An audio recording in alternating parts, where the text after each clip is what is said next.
असतोमा षड्गमय तमसोमा ज्योतिर्गमय मृत्युर्मा अमृतं गमय।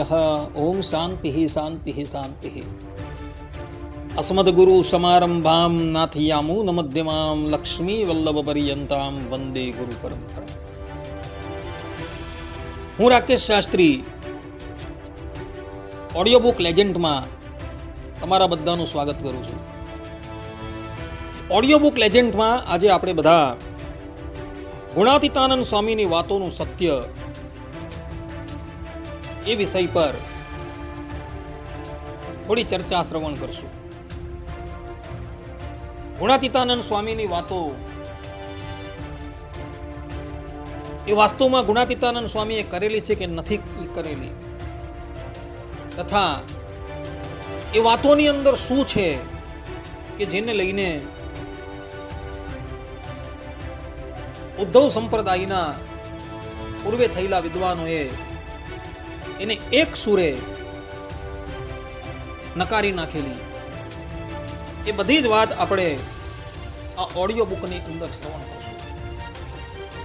બધા જ શ્રોતાગણો ધ્યાનપૂર્વક આ ઓડિયો બુકને શ્રવણ કરે અને પોતાના હિતને માટે એને આત્મસાત કરી લે। તો આપણા સંપ્રદાયમાં ગુણાતીતાનંદ સ્વામીની વાતો નામનું એક પુસ્તક છપાઈને વર્ષોથી પ્રકાશિત થઈ રહ્યું છે। જે પુસ્તક પર આજ લગીન કોઈ આચાર્યએ મોહર છાપ આપી નથી અને પ્રાઇવેટ સંસ્થાઓમાંથી એ આજે પણ પ્રકાશિત થતું રહે છે, જેની અંદર મોટે ભાગના અંશો વેદાદિક શાસ્ત્રથી વિરુદ્ધ તથા સંપ્રદાયના શ્રીજી માન્ય મૂળભૂત ગ્રંથોથી સંપૂર્ણપણે વિપરીત છે। અને આ વાત કેવલ આપણા સંપ્રદાયના પૂર્વે થઈ ગયેલા વિદ્વાનો તથા અત્યારના જે વિદ્વાનો છે તે જ નથી કહેતા, પરંતુ જેઓ સંપ્રદાયથી બહિર્મુખ થઈ ગયેલા છે એ લોકોએ ઈસવીસન 1936માં બોરસદ કોર્ટમાં જે શાસ્ત્રાર્થ થયો હતો એ શાસ્ત્રાર્થમાં એ લોકોએ પણ પોતાના સ્વમુખે કબૂલેલું છે, જેને માટે બોચાસણ બંડનો અતિથિ ઇતિહાસ ભાગ 1 પુસ્ત 61 પર નામદાર કોર્ટે જે જજમેન્ટ આપેલું છે એ જજમેન્ટનો છઠ્ઠો ફકરો વાંચવા જેવો છે। ત્યાં નામદાર કોર્ટ કહે છે કે પ્રતિવાદી નંબર 1 ગુણાતીતાનંદ સ્વામીની વાતોને વચનામૃતો જેવી ગણે છે અને બોચાસણના સાધુઓ પારાયણ કરે છે, તેમાં આ વાંચવામાં આવે છે આંક 268, આંક 280, તેમાંથી કેટલીક વાતો કે જે શ્રીજી મહારાજે કહ્યું હતું તેની વિરુદ્ધમાં હતી, તેને ટેકો આપી શક્યો ન હતો અને તેથી તેણે જણાવ્યું કે તેઓ તેમાંથી કેટલીક વાંચે છે અને બાકીની નકારે છે। આ પ્રમાણે સંપ્રદાયથી જે બહિર્મુખ થઈ ગયેલા છે એ લોકોએ પણ કોર્ટની અંદર એ વાત સ્વીકારેલી હતી કે ગુણાતીતાનંદ સ્વામીની વાતોની અંદર કેટલાક અંશો અમે માન્ય કરીએ છીએ અને કેટલાક અંશોને અમે નકારીએ છીએ। આ પ્રમાણે એ લોકોએ પણ આ ગુણાતીતાનંદ સ્વામીની વાતોને નકારેલી હતી। આ ગુણાતીતાનંદ સ્વામીની વાતો સર્વપ્રથમ વિક્રમ સંવત 1959માં છપાઈને પ્રસિદ્ધ થઈ ગઈ। એટલે ગુણાતીતાનંદ સ્વામી ભગવત ધામ ગયા બાદ 36 વર્ષ રહીને આ વાતો છપાઈને પ્રસિદ્ધ થઈ હતી અને જેવી એ વાતો છપાઈને પ્રસિદ્ધ થઈ અને સંપ્રદાયના વિદ્વાનોએ એનું અવલોકન કર્યું ત્યારે એ લોકોને જણાયું કે આની અંદર મહદ અંશ સંપ્રદાયના મૂળભૂત સિદ્ધાંતથી વિરુદ્ધ છે અને એટલે માટે વડતાલના તત્કાલીન કોઠારી પાર્ષદ પ્રાતઃસ્મરણીય શ્રી ગોવર્ધનદાસ કોઠારીએ એ છપાવનારાને નોટિસ આપેલી હતી. એ નોટિસ હું અગાડી તમારી સન્મુખ રજૂ કરીશ. એટલે સર્વપ્રથમ આ ગુણાતીતાનંદ સ્વામીની વાતો છપાઈને જે પ્રસિદ્ધ થઈ એની સાલ હતી વિક્રમ સંવત 1959 અને ઈસવીસન 1903. અને પછી તો જેમ જેમ વર્ષો વ્યતીત થતા ગયા તેમ તેમ એ વાતોની અંદર ઉમેરો થતો ગયો છે. કેટલીક વાતો નવી દાખલ થઈ છે તથા કેટલાકના પ્રકરણો ઉલટા સુલટી થયા છે. અને આ વાત કોર્ટની અંદર ચર્ચાઈ હતી અને તે વખતે વડતાલના જ નહીં પરંતુ સમસ્ત સ્વામિનારાયણ સંપ્રદાયના મહાન વિદ્વાન પ્રાતસ્મરણીય હરજીવનદાસ શાસ્ત્રીએ એ શાસ્ત્રાર્થની અંદર નામદાર કોર્ટ સન્મુખ એ બધી જ વાતો લાવીને મૂકેલી અને એમાંથી કયા કયા અંશો એ લોકોએ ફેરબદલ કરેલા છે, કયા પ્રકરણો ઉલટા સુલટી કરેલા છે, કઈ સાલમાં વધારા ઘટાડા સાથે કઈ વાત છપાવીને પ્રસિદ્ધ થઈ એ બધો જ ઉલ્લેખ એમણે ત્યાં કરેલો હતો. અને એને લઈને નામદાર કોર્ટે જજમેન્ટની અંદર આ વાત સંપૂર્ણપણે સ્વામિનારાયણ સંપ્રદાયના સિદ્ધાંતથી વિરુદ્ધ છે એવું કહ્યું હતું. વળી આ સ્વામીની વાતો સર્વપ્રથમ જ્યારે છપાઈને પ્રસિદ્ધ થઈ ત્યારે સૌથી પહેલા 6 પ્રકરણવાળી ગુણાતીતાનંદ સ્વામીની વાતોનો બીજો ભાગ છપાઈને પ્રસિદ્ધ થયો. વિક્રમ સંવત 1959 સર્વપ્રથમ બીજો ભાગ છપાઈને પ્રસિદ્ધ થયો અને પછી 10 વર્ષ રહીને એટલે કે વિક્રમ સંવત 1969 પહેલો ભાગ છપાઈને પ્રસિદ્ધ થયો. બીજો ભાગ છપાઈને પ્રસિદ્ધ થયો એમાં પણ સંશોધન કરતા તો પ્રકરણ વાઇઝ જુદા જુદા બતાવેલા છે. કોઈ પણ ગ્રંથ સંશોધન કરીને પ્રસિદ્ધ કરવામાં આવે એમાં કેવલ એક જ સંશોધન કરતા હોય, જ્યારે આની અંદર અનેક જણા સંશોધન કરનારા હતા. અને એમાં પણ એ લોકોએ સર્વપ્રથમ બીજો ભાગ છપાઈને પ્રસિદ્ધ કરેલો હતો જેની અંદર 6 પ્રકરણ હતા. અને પહેલો ભાગ 10 વર્ષ પછી એટલે કે વિક્રમ સંવત 1969 છપાઈને પ્રસિદ્ધ કર્યો. જ્યારે વિક્રમ સંવત 1959 આ ગુણાતીતાનંદ સ્વામીની વાતો 6 પ્રકરણવાળી વાતો ભાગ બીજો છપાઈને પ્રસિદ્ધ થયો ત્યારે સંપ્રદાયના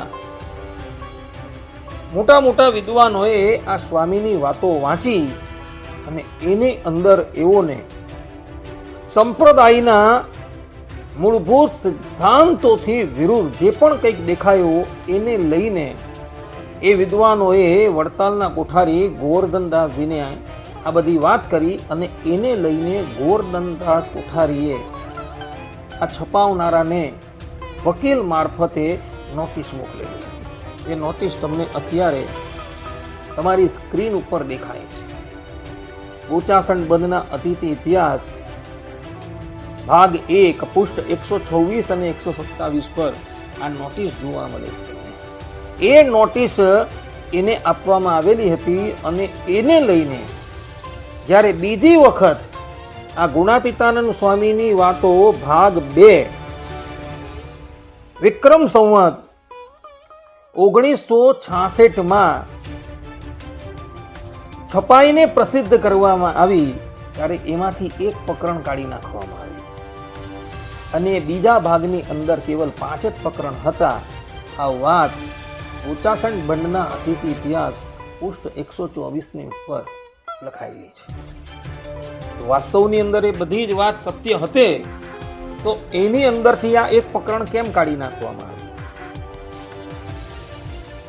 અને જ્યારે આ સ્વામીની વાતો છપાઈને પ્રસિદ્ધ થઈ ત્યારે સર્વપ્રથમ બીજો ભાગ કેમ પ્રસિદ્ધ કરવામાં આવ્યો? પહેલો ભાગ કેમ પ્રસિદ્ધ કરવામાં આવ્યો? અને પહેલો ભાગ અને બીજા ભાગ વચ્ચે 10 વર્ષનું અંતર રાખવામાં કેમ આવ્યું? આ વાત વાસ્તવની અંદર સમજ જ પડતી નથી. તે પછી વિક્રમ સંવત 1975 સત્સંગ હિતવર્ધક મંડળ તરફથી કામદાર અમૃતલાલ મૂળજીના નામથી પૃથક પ્રેસમાં બીજી આવૃત્તિ તરીકે આ ગુણાતીતાનંદ સ્વામીની વાતો છપાઈને પ્રસિદ્ધ થઈ. અને એમાં 5 જ પ્રકરણ હતા. અને વાતો શબ્દ હતો તેની અંદર ફેરબદલ કરીને વાતો લખી દીધેલું છે. 1966 જે આવૃત્તિ નીકળેલી હતી એમાં ગુણાતીતાનંદ સ્વામીના મહિમાનું અષ્ટક કે એવો મૂળ અક્ષર છે. એ જે મહિમાનું અષ્ટક જે પછાડી છાપેલું હતું તેને અગાડી મૂકી દીધું. 1959 જે ગુણાતીતાનંદ સ્વામીની વાતો છપાઈને પ્રસિદ્ધ થયેલી હતી એમાં ગુણાતીતાનંદ સ્વામીના મહિમાનું અષ્ટક તેની અંદર હતું નહીં. પરંતુ 1966 જે વાતો છપાઈને પ્રસિદ્ધ થઈ એમાં ગુણાતીતાનંદ સ્વામીના મહિમા વાળું અષ્ટક એ લોકોએ પછાડી છાપેલું હતું. એ 1975 આવૃત્તિની અંદર એ અષ્ટક જે પછાડ્યું હતું એ અગાડી દે. હવે એ અષ્ટક જે છે એ તમે જુઓ ને તો એમાં કેવલ ને કેવલ ગુણાતીતાનંદ સ્વામીનો મહિમા વધારવાને અર્થે બીજા બધા સંતોને અતિશય કનિષ્ઠ બતાવેલા છે અને એમની શ્રેષ્ઠતા બતાવેલી છે અને એમને મૂળ અક્ષર તરીકે સ્થાપન કરેલા છે. પરંતુ સંપ્રદાયના મૂળભૂત ગ્રંથો જોઈએ તો કોઈ પણ વ્યક્તિ મૂળ અક્ષર છે જ નહીં. મૂળ અક્ષર નામનું ડટિંગ એ ભગવાન સ્વામિનારાયણ સ્વધામ પધાર્યા પછી અને સદગુરુ ગોપાળાનંદ સ્વામી અને સદગુરુ નિત્યાનંદ સ્વામી જેવા મહાન પંડિતો ભગવત ધામ પધાર્યા પછી આ બધું ઘટિંગ આવેલું છે. ભક્ત ચિંતામણી ગ્રંથ એ ભગવાન સ્વામિનારાયણની પ્રસાદીનો ગ્રંથ છે. એના એક એક પ્રકરણ સદગુરુ નિષ્કુળાનંદ સ્વામીએ લખીને ભગવાન સ્વામિનારાયણને અર્પણ કરેલા હતા અને ભગવાન સ્વામિનારાયણે વાંચી વિચારી એને માન્ય કરેલા હતા. આ વાત વૃદ્ધોની પરંપરાથી જાણવા મળે છે. તો એમાં પ્રકરણ નંબર 52 નિષ્કુળાનંદ સ્વામીએ સ્પષ્ટ રૂપે ત્યાં લખેલું છે કે બદ્રિકા આશ્રમમાં દુર્વાસાના શાપથી જે ઋષિઓએ ધરાતલ પર જન્મ ધારણ કરેલો હતો એના હું નામ લખું છું. અને એમાં 120મું નામ ગુણાતીતાનંદ સ્વામીનું હતું. એટલે ગુણાતીતાનંદ સ્વામી એ બદ્રિકા આશ્રમમાં દુર્વાસાના શાપથી શાપિત થયેલા કોઈ ઋષિઓમાંના જ એક હતા. જ્યારે અહીં 1966 ની અંદર જે આવૃત્તિ બહાર પડી એમાં એમનો મહિમા વધારવાને અર્થે તેઓને મૂળ અક્ષર તરીકે પ્રતિપાદન કરવામાં આવેલા છે. પરંતુ આ વાત સંપ્રદાયના મૂળભૂત સિદ્ધાંતથી સંપૂર્ણપણે વિપરીત હોવાથી ક્યારેય પણ માનવા જોગ થતી નથી. ત્યાર પછી પુનઃ વિક્રમ સંવત 1989 એક ત્રીજી આવૃત્તિ છપાઈને બહાર આવેલી હતી. આમાં 5 પ્રકરણો હતા અને રાજકોટના માસ્ટર રાજારામ પુરુષોત્તમ ભટ્ટ છપાવનારા હતા. અને એમાં ખોટી રીતે આનંદ પ્રસાદજી મહારાજની આજ્ઞા અડાવી દેવામાં આવેલી હતી. આનંદ પ્રસાદજી મહારાજે વાસ્તવની અંદર એ આજ્ઞા આપેલી જ નહીં હતી, છતાં પણ એમનું નામ ખોટી રીતે દાખલ કરવામાં આવેલું હતું. આ રીતે પૃથક પૃથક છપાયેલી ગુણાતીતાનંદ સ્વામીની વાતોમાં પ્રકરણ છે, વાત સંખ્યા છે, વિષય છે, સંગ્રહકર્તા છે, શબ્દો છે, ભાષા છે, કાળ છે વગેરે કશી જ ચીજ એક સાથે મળતી આવતી નથી. બધી જગ્યાએ તમે જુઓ અને વર્ષમાં જે આવૃત્તિ છપાઈને બહાર આવેલી છે એ આવૃત્તિ તમે એક સાથે મેળવો તો એ બધાની અંદર સુધારો વધારો કરવામાં આવેલો છે. જ્યારે કોઈક ગ્રંથ સર્વપ્રથમ વખત મુદ્રિત કરવામાં આવે અને પછી એ જ ગ્રંથને પુનઃ પ્રકાશિત કરવામાં આવે તો એ ગ્રંથ જેવો હતો તેવો જ બેઠો ને બેઠો છપાવીને પ્રકાશિત કરવામાં આવે. જ્યારે અહીં ગુણાતીતાનંદ સ્વામીની વાતોમાં સર્વપ્રથમ વિક્રમ સંવત 1959 જે વાત છપાઈને પ્રસિદ્ધિ કરવામાં આવેલી હતી અને જેમ જેમ અગાડી એ આવૃત્તિ એ લોકો છપાવતા ગયા તેમ તેમ એની અંદર સુધારો વધારો કરતા ગયા.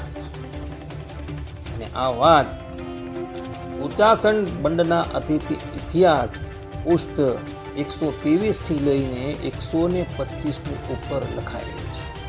અને આ બધી જ વાત કોર્ટની અંદર ચર્ચાયેલી હતી. હવે આપણા સંપ્રદાયની અંદર આ તો વાત થઈ સંપ્રદાયથી જે બહિર્મુખ થઈ ગયેલા તેની.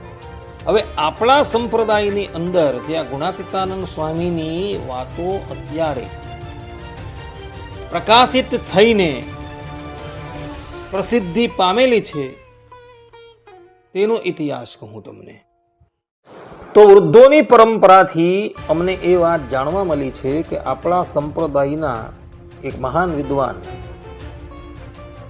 જેઓ એ ગુણાતીતાનંદ સ્વામીની પરંપરામાં આવે છે એઓએ આ બધી જ જે વાતો હતી અર્થાત કે પહેલા જે વાતો છપાઈ ગયેલી હતી એ બધી જ વાતોમાંથી સંશોધન કરીને એ વાત 5 પ્રકરણની બનાવીને પ્રસિદ્ધ કરેલી. વધારામાં એવો વિદ્વાન હતા એટલે આ ગુણાતીતાનંદ સ્વામીની વાતોને એઓએ સંસ્કૃતમાં લિપિબદ્ધ કરેલી હતી અને લિપિબદ્ધ કરીને એઓએ કાશીથી પ્રકાશિત કરેલી.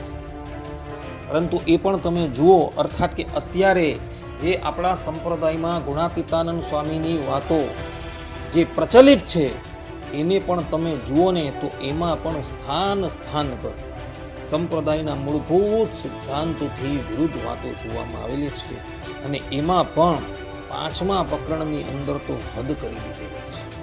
5મા પ્રકરણને તમે વાંચો ને તો તમને એમ થાય કે આ શું છે, કારણ કે એની અંદર તો ભગવાન શ્રી હરિની દિવ્ય લીલા જેવી કે રાસ ક્રીડા છે એ બધાની ઉપર પણ આક્ષેપ નાખવામાં આવેલો છે. 5મા પ્રકરણની 21મી વાતોમાં તો ત્યાં લગીને લખેલું છે જે રામકૃષ્ણાદિક અવતારો સાથે શ્રી હરિને અભિન્ન કહે છે તથા ગોલોકધામ અને અક્ષરધામને એક કહે છે એને પંચ મહાપાપથી પણ મોટો પાપી જાણે. આ પ્રમાણેના શબ્દો ત્યાં લખેલા છે.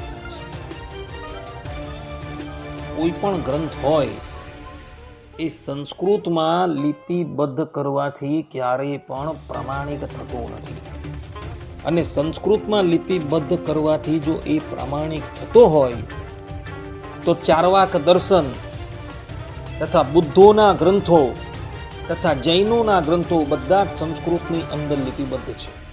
તો શું સનાતની એને પ્રામાણિક ગણે છે? ક્યારેય પણ ગણતો નથી. આજે પણ કોઈ પણ સનાતન ધર્મને માનનારો હોય એ ગ્રંથોને ક્યારેય પણ પ્રામાણિક તરીકે માનતો નથી. એનું કારણ એ જ છે કે એની અંદર વેદ વિરુદ્ધ વાતો કરવામાં આવેલી છે. આપણે સનાતનીઓ વેદને એટલો બધો પ્રમાણ તરીકે માનીએ છીએ અને વેદની અંદર આપણી એટલી બધી આસ્થા છે કે સ્વયં અનંત કોટી બ્રહ્માંડ નાયક પરબ્રહ્મ પરમાત્મા પણ જો વેદ વિરુદ્ધ વાત કરે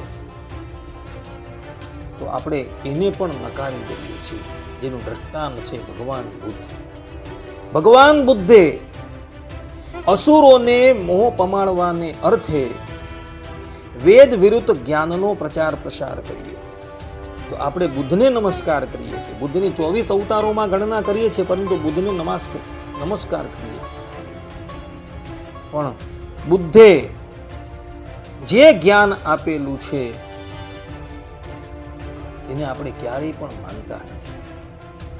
એ જ પ્રમાણે દેવગુરુ બૃહસ્પતિ, જેઓએ ચાર્વાક મતનો પ્રચાર અને પ્રસાર કરેલો હતો અને ચાર્વાક દર્શન બનાવેલું, એ દર્શન એઓએ અસુરોને મોહ પમાડવાને અર્થે બનાવેલું.